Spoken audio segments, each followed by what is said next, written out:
Topic 1. Stephen Colbert's interview with James Tallarico was reportedly scrapped by CBS due to pressure from the FCC, highlighting ongoing tensions between media outlets and regulatory bodies. Stephen Colbert conducted an interview with Texas Democratic Senate candidate James Tallarico, but CBS canceled the broadcast under pressure from the Federal Communications Commission, FCC.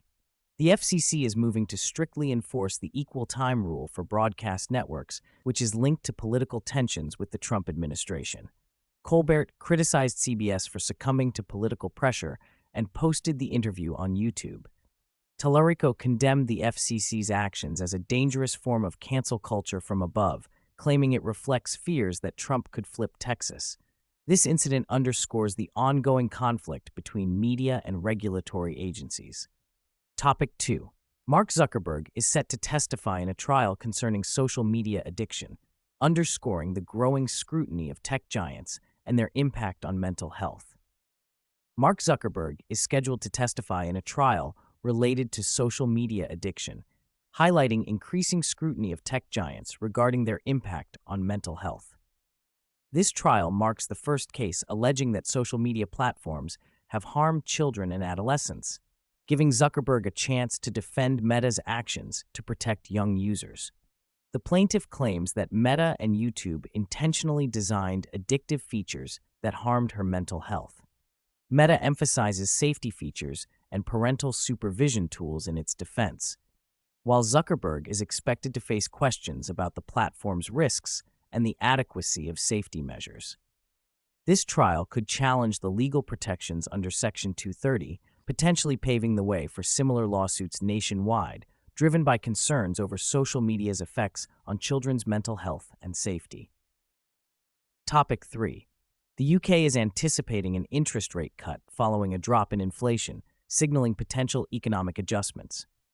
The UK's inflation rate dropped to 3% in January, increasing the likelihood that the Bank of England will cut interest rates sooner than expected. This is the lowest level since March 2025 and is approaching the bank's target of 2%. The decline in inflation is primarily attributed to falling prices of gasoline, airline fares, and food, positively impacting household budgets. Economists predict a rate cut could occur in March, reflecting concerns over slowing economic growth. Government measures, such as reductions in energy bills and freezing rail fares, have contributed to the drop in inflation, suggesting further decreases in the Consumer Price Index by April. The Bank of England anticipates inflation will reach its target, opening the door for additional rate cuts. Topic 4. Bayer settles a significant lawsuit over its Roundup product. Bayer has announced a $7.25 billion settlement to resolve thousands of lawsuits in the U.S., claiming that its herbicide Roundup failed to warn about cancer risks. This settlement comes as the U.S. Supreme Court prepares to discuss whether the Environmental Protection Agency's EPA approval of Roundup without cancer warnings can invalidate claims brought in state courts. The settlement may eliminate some risks associated with the uncertain Supreme Court ruling, although Bayer denies allegations that glyphosate, a key ingredient in Roundup, causes non-Hodgkin lymphoma. However, the company warns that rising legal costs pose a threat to its product sales in the U.S. agricultural market. The settlement has been submitted to the Missouri Circuit Court in St. Louis and requires court approval. Topic 5. Warren Buffett's company has made a strategic investment in the New York Times, marking a significant move years after divesting from newspapers.